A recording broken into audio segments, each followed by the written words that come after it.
Boa noite. Estamos aqui diretamente da página do Facebook do Centro Espírita 3 de Outubro de Varginha, Minas Gerais, para fazer o estudo da obra Evolução em Dois Mundos.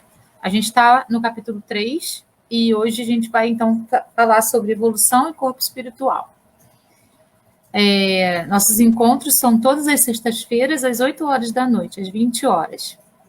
Vamos iniciar com uma oração, pedindo a espiritualidade que possa nos conduzir, que possa nos amparar, que possa fazer com que todas as coisas que sejam ditas aqui possam fazer sentido para a nossa mente, possam acrescentar no nosso conhecimento e que a gente possa, então, trabalhar no sentido sempre da evolução, no sentido do entendimento de tudo aquilo que é e que está ao nosso redor, mesmo que minimamente dentro do universo imenso, a gente possa compreender as pequenas partes dessa imensidão, através daquilo que a espiritualidade nos traz para poder compreendermos esse todo, mesmo que parcialmente.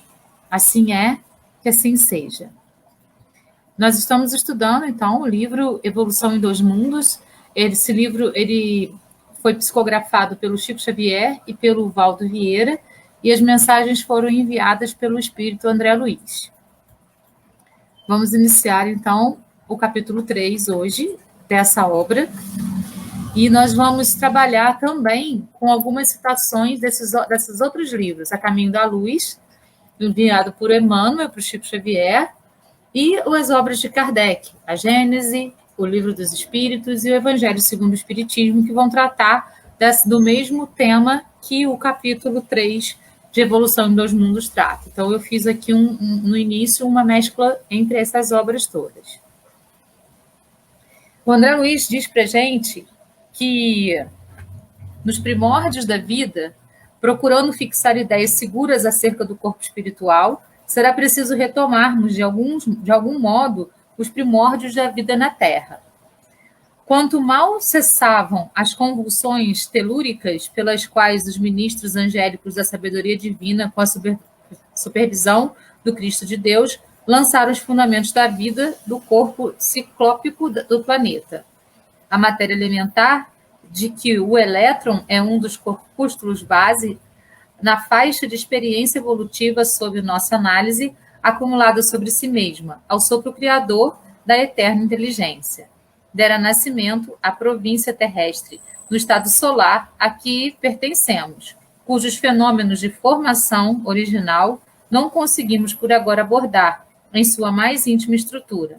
A imensa fornalha atômica estava habitada a receber as sementes da vida, e sob o impulso dos gênios construtores que operam o orbe nasciturno, vemos o seio da Terra, recoberto de mares mornos, invadido por gigantesca massa viscosa e a espraiar-se no colo da paisagem primitiva.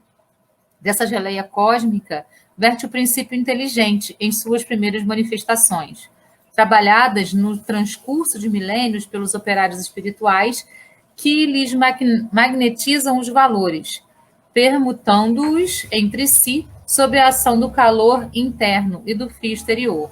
As mônadas celestes exprimiam-se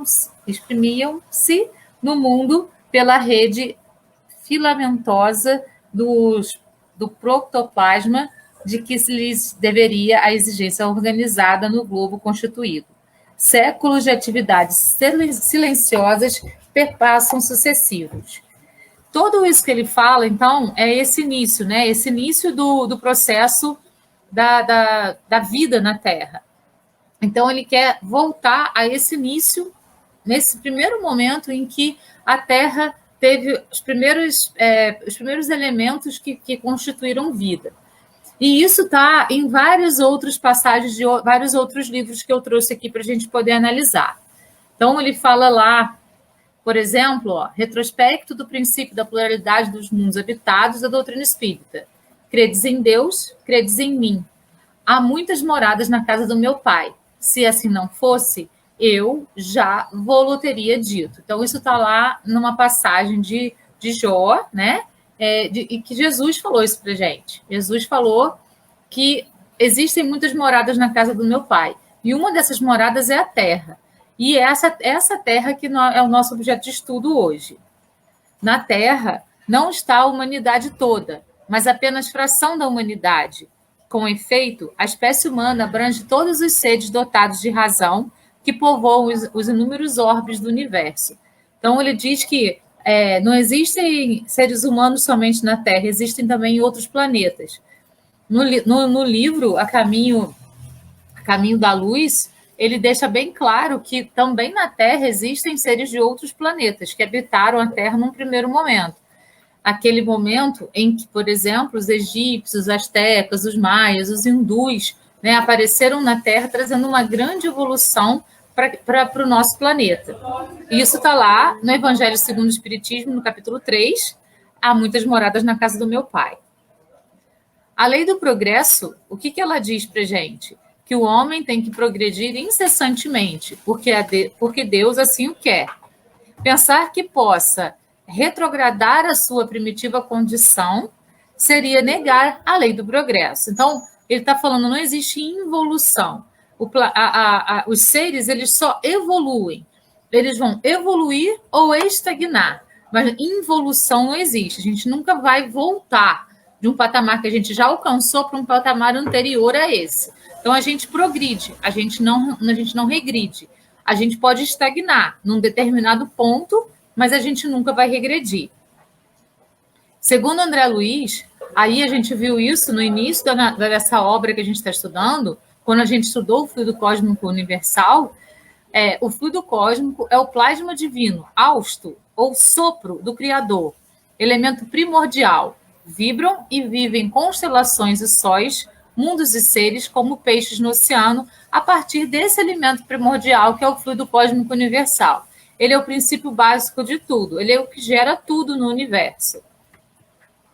Então, a gente tem o fluido cósmico universal, né? Primeiro a gente tem Deus, que é o princípio espiritual ou inteligente e que vai criar o espírito. E também Deus cria o princípio material, que é a matéria, através do fluido cósmico universal. Isso está nessa obra que nós estamos estudando no capítulo 1. Tudo está em tudo. Isso está lá no Livro dos Espíritos. Há um fluido etéreo que enche o espaço e penetra os corpos. Esse fluido é o éter, ou matéria cósmica primitiva, geradora de mundo e de mundos e de seres. Isso está na Gênesis, no capítulo 6. Fluido cósmico, ou plasma divino, é a força em que todos vivemos, nos ângulos variados da natureza, motivo pelo qual Paulo de Tarso afirmou que em Deus os movemos e existimos. Em Deus nós nos movemos e nós nos existimos. Paulo de Tarso afirmou isso em Atos dos Apóstolos. Como a vida orgânica se fez na Terra? Aí lá no livro A Caminho da Luz, né, enviado para Chico Xavier por Emmanuel, ele diz o seguinte: as formas de todos os reinos da natureza terrestre foram estudadas e previstas. Os fluidos da vida foram manipulados de modo a se adaptarem às condições físicas do planeta. Tudo obedecendo a um plano pré-estabelecido pela misericordiosa sabedoria do Cristo, que é o governador da esfera crística. Milhares de anos foram precisos aos operários de Jesus no serviço da elaboração paciente das formas. E nós já vimos aqui no livro Evolução em Dois Mundos que existem co-criadores, né? São aqueles espíritos evoluídos que trabalham junto com Jesus e que co-criam aquilo que existe na Terra. Então, é claro que eles têm o aval de Jesus para poder fazer com que essa cocriação seja possível. E nós também somos co-criadores em menor grau, mas co-criamos também muita coisa dentro da nossa própria vida e dentro da vida do planeta.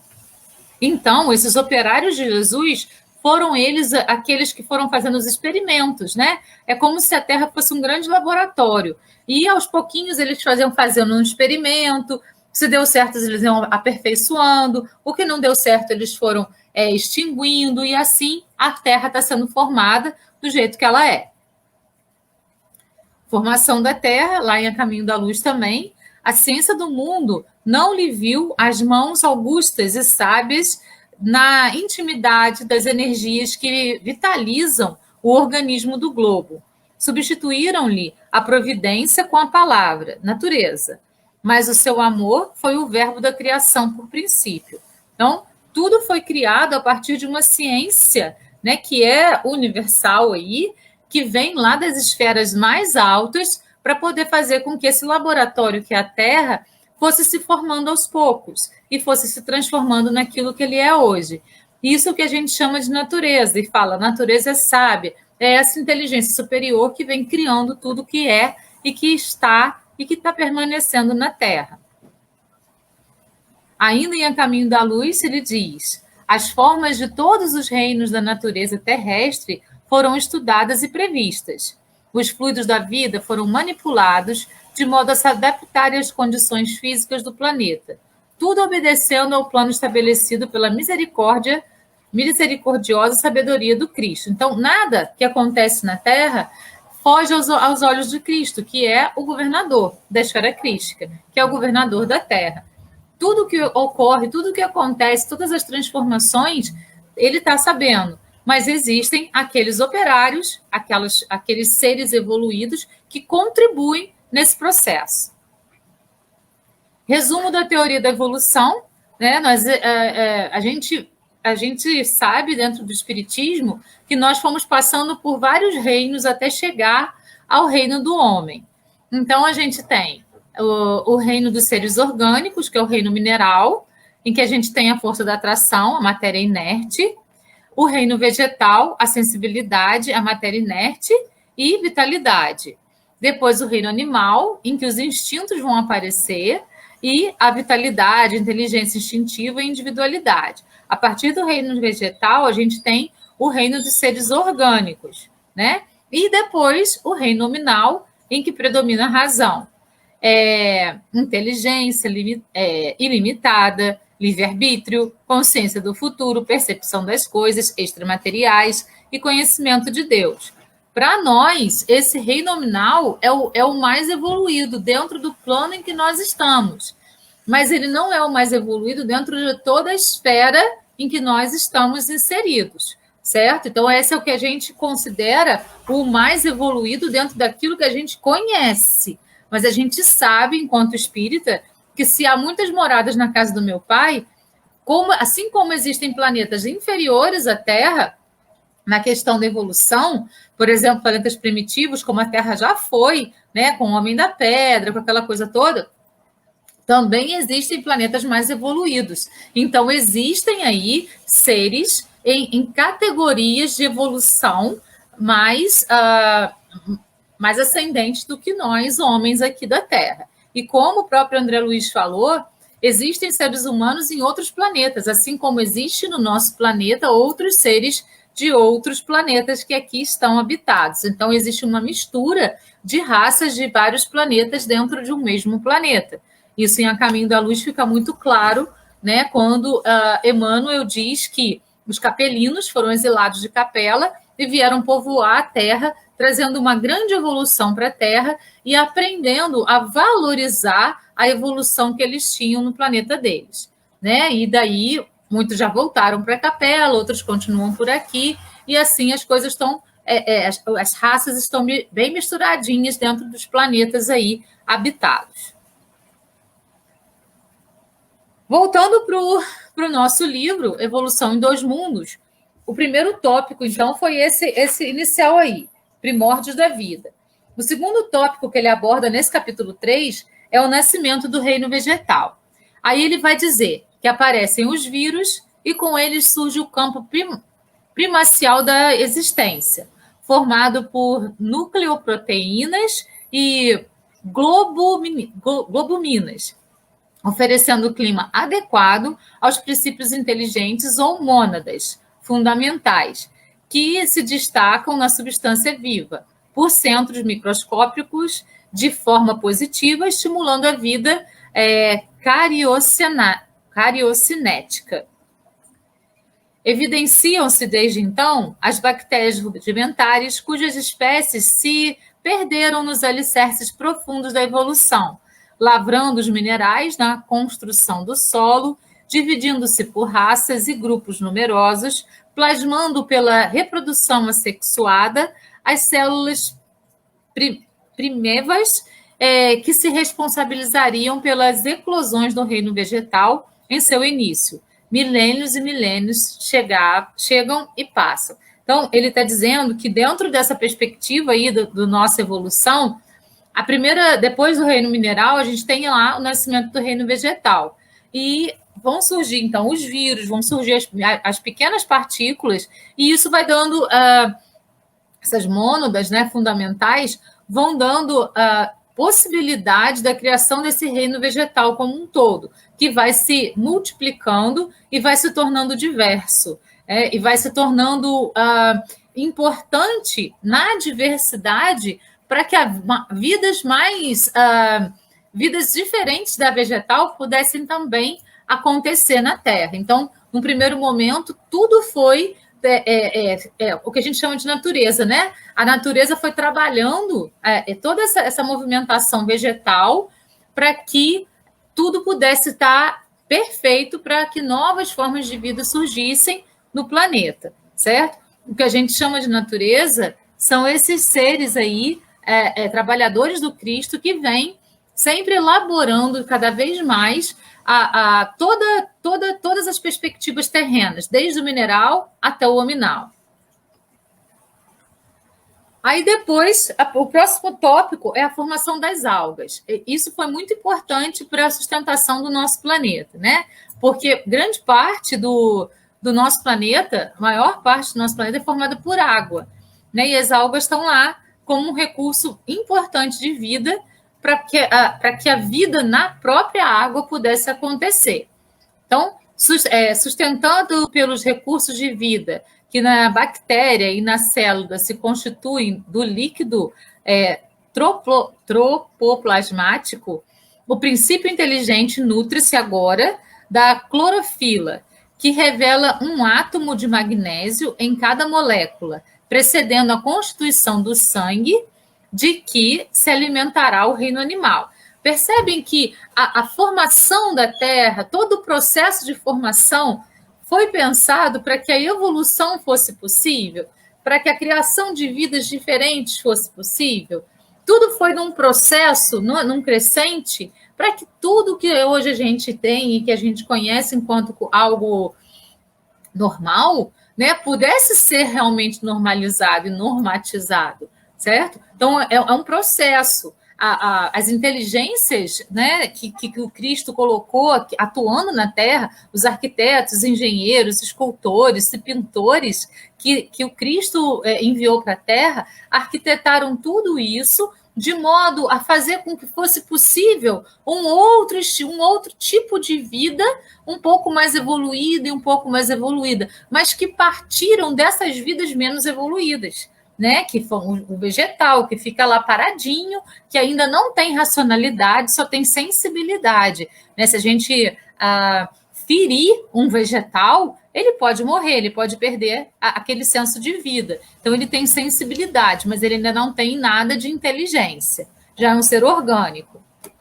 O tempo age sem pressa, em vagarosa movimentação no berço da humanidade, e aparecem as algas nadadoras, quase invisíveis, com as suas caudas flexuosas circulando no corpo das águas, vestidas em membranas celulósicas e mantendo-se à custa de resíduos minerais, dotados de extrema motilidade e sensibilidade, como formas monocelulares em que a mônada já evoluída se ergue a estágio superior.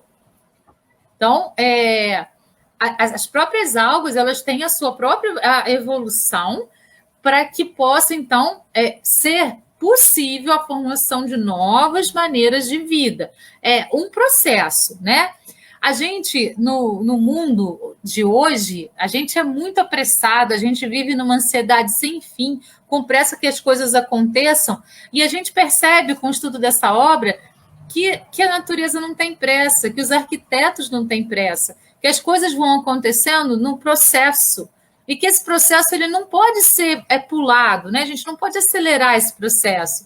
Ele é um processo natural e eles vão observando todo esse processo para ver se está funcionando, se não está. Eles vão modificando como se realmente a Terra fosse um grande laboratório para que eles pudessem estudar cada coisinha que é colocada, o que funcionou, o que não funcionou. Vamos fazer uma nova experiência aqui, vamos fazer um novo observatório ali. Isso aqui não está dando muito certo, então vamos tirando isso aqui devagarinho e vamos repondo isso aqui de outra forma.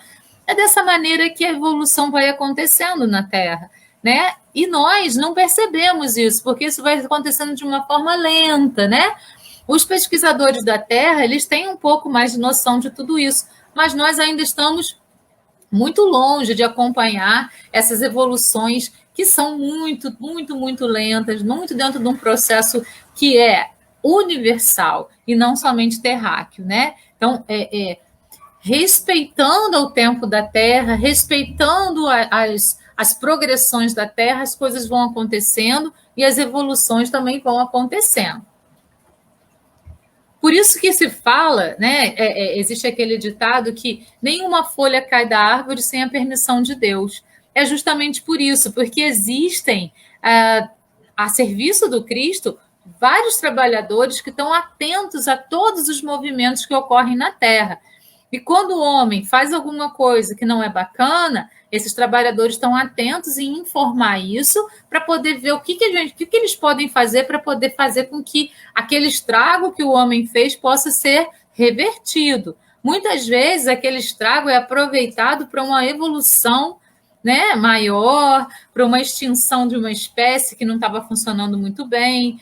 Enfim, tudo é aproveitado numa sistemática dentro de um projeto que eles têm para a Terra e que eles têm para todos os planetas que estão aí em funcionamento no sistema universal.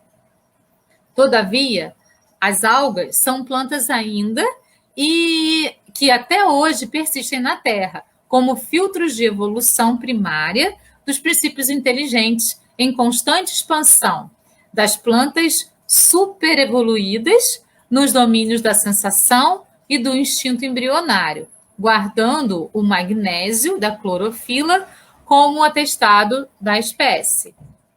Sucedendo-se por ordem, emergem as algas verdes, de feição pluricelular, com um novo núcleo a salientar-se, inaugurando a reprodução sexuada e estabelecendo vigorosos embates nos quais a morte comparece na esfera de luta, provocando metamorfoses contínuas que perdurarão no decurso das eras em dinamismo profundo, mantendo a edificação das formas do porvir. Então, reparem, essas mutações vão acontecendo e desde as formas mais primitivas, essas mutações e essas evoluções vão acontecendo e vão ser eternas. Por isso que a Terra é um grande laboratório, porque tudo é revisto, porque tudo é reolhado, vamos falar assim, nem existe essa palavra, né? E tudo é reorganizado de modo a fazer com que tudo funcione cada vez mais dentro de um processo cada vez mais perfeito. Depois, os artrópodos, aos dromedários e anfíbios. Então, aí vem outras formas de vida que vão ser colocadas na Terra. Mais tarde, assinalamos o ingresso da mônada, a que nos referimos nos domínios dos artrópodos, dos exoesqueleto quitinoso, cujo sangue diferenciado acusa um átomo de cobre em sua estrutura molecular, para em seguida surpreendê-la guindada à condição de crisálida da consciência, no reino dos animais superiores, em cujo sangue, condensação das forças que alimentam o veículo da inteligência no império da alma, detém a hemoglobina por pigmento básico, demonstrando o parentesco inalienável das individualizações do espírito nas mutações da forma que atende ao progresso incessante da criação divina, das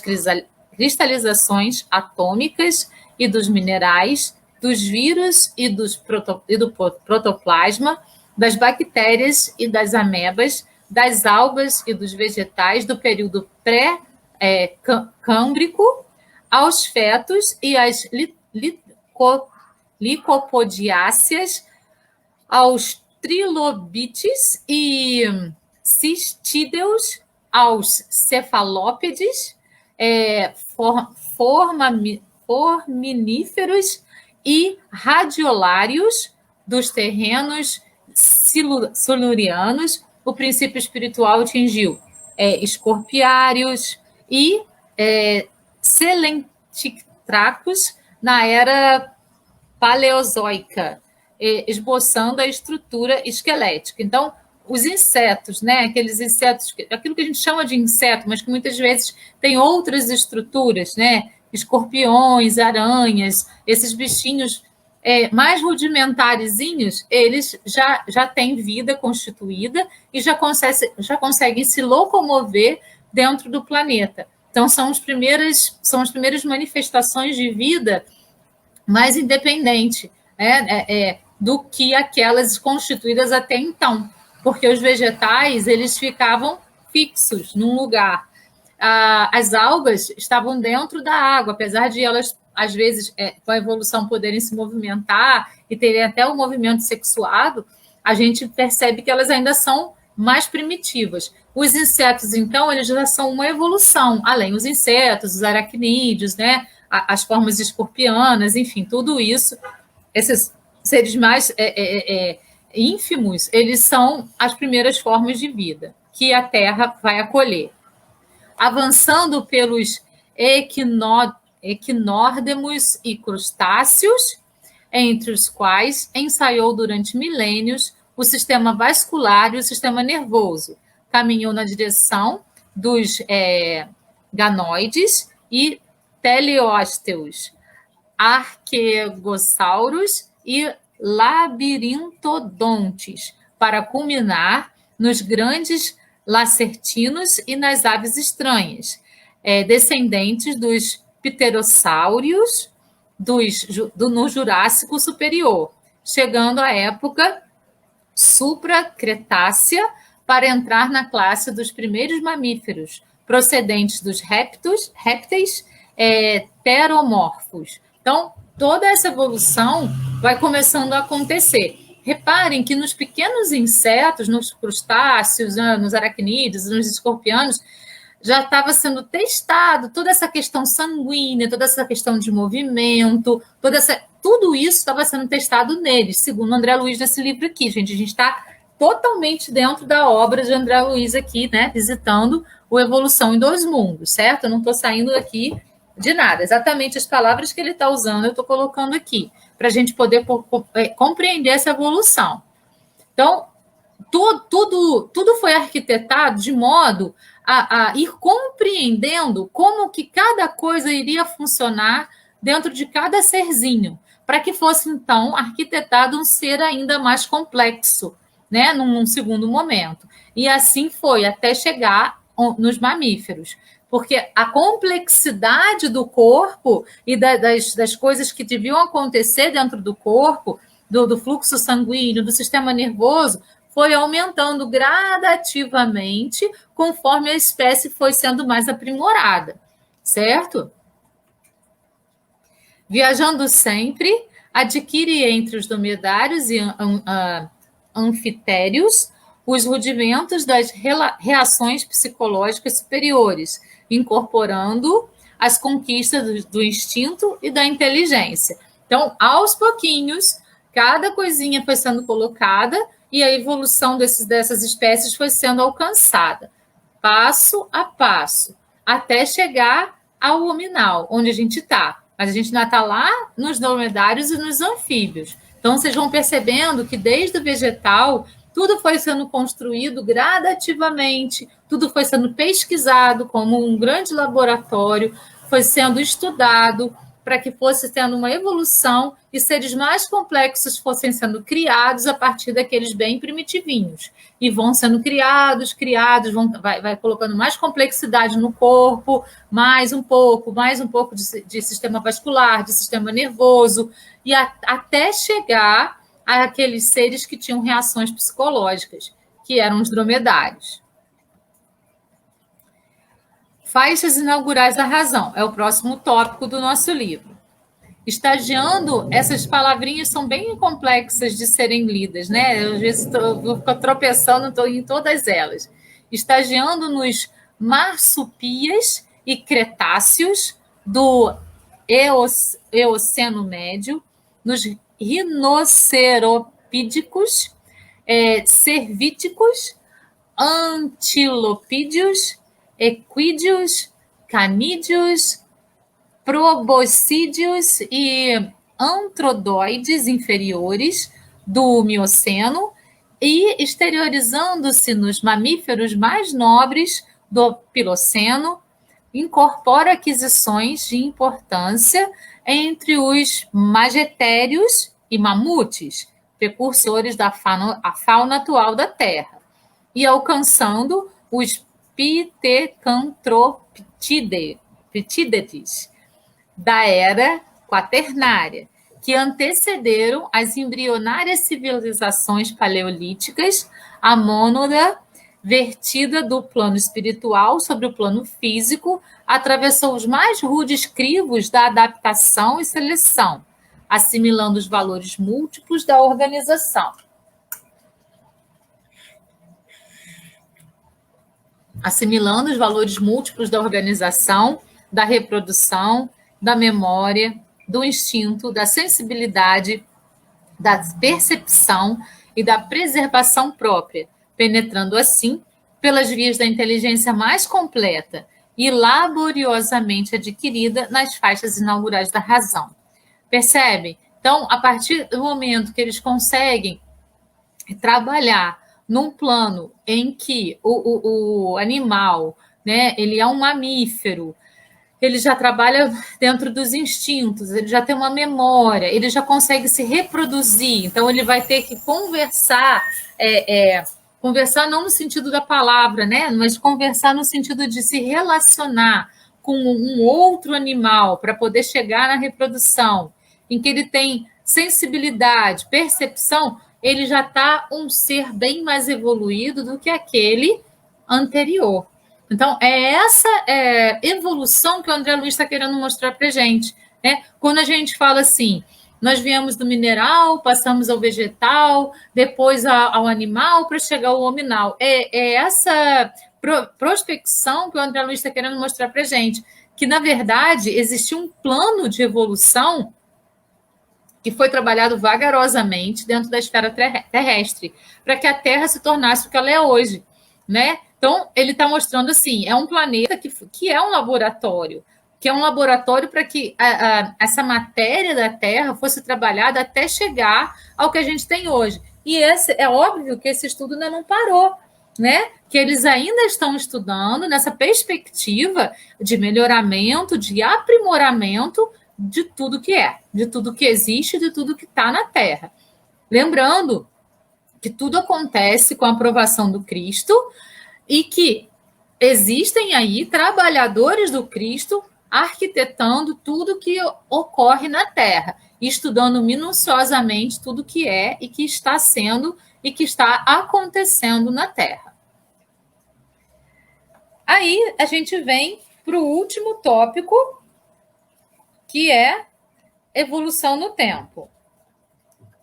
Ele fala o seguinte: é assim que dos organismos monocelulares aos organismos complexos, em que a inteligência disciplina as células, colocando-as a seu serviço, o ser viaja no rumo da elevada destinação que lhe foi traçada no plano superior, tecendo os fios da experiência, a túnica da própria exteriorização, segundo o molde mental que traz consigo, dentro das leis da ação, reação e renovação, em que mecaniza as próprias aquisições, desde o estímulo nervoso à defensiva imunológica, construindo o centro coronário no próprio cérebro, através da reflexão automática de sensações e impressões de milhões e milhões de anos, pelo qual, com o auxílio das potências sublimes que lhes orientam, a marcha configura os demais centros energéticos do mundo íntimo, fixando-a na tessitura da própria alma. Então, o que ele está falando? Nós trazemos memórias de tudo isso, de toda essa evolução, dentro do que a gente chama de DNA, né? A gente traz memórias de tudo isso, de tudo que aconteceu com a gente, desde aquele momento do vegetal até o momento do homem. E quando a gente evoluir do homem para um outro ser, a gente vai ter várias memórias do que a gente foi para esse outro ser mais evoluído.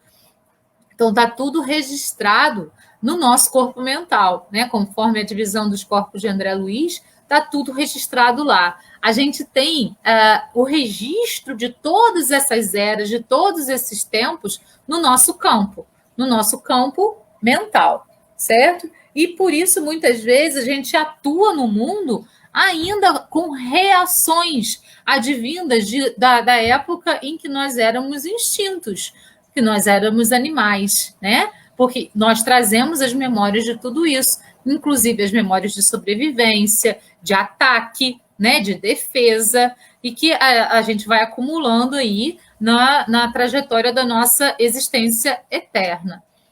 Por isso, nós precisamos, assim como os seres evoluem, também evoluirmos, também procurarmos essa evolução, para que a gente saia desse processo ainda reativo e entre num processo de ação consciente dentro daquilo que nós somos agora, né? Deixando aquilo que nós fomos no passado e procurando aprofundar em quem nós somos para poder sempre caminhar no sentido da evolução e nunca estagnar, porque não existe evolução, mas existe estagnação. Contudo, para alcançar a idade da razão, com o título de homem, dotado de raciocínio e discernimento, o ser automatizado em seus impulsos, na roupagem para o reino angélico, despendeu para chegar aos primórdios da época quaternária, em que a civilização elementar, no sílex, denuncia algum primor de técnica, nada menos de 1,5 bilhão de anos. Isso é perfeitamente verificável na desintegração natural de certos elementos radioativos na massa geológica do globo. E entendendo-se que a civilização aludida floresceu há mais ou menos 200 mil anos, preparando o homem com a bênção do Cristo para a responsabilidade, somos induzidos a reconhecer o caráter recente dos conhecimentos psicológicos, destinados a automatizar na constituição fisiopsicossomática do espírito humano as aquisições morais que lhe habitarão a consciência terrestre a mais amplo degrau da ascensão à consciência cósmica. Então, tudo que nos ocorreu desde o início da nossa formação está gravado no nosso corpo mental, está gravado no nosso sistema. E nós precisamos ir aprimorando cada uma dessas experiências em prol da nossa evolução. O nosso destino é a evolução sempre. A gente está fadado à evolução.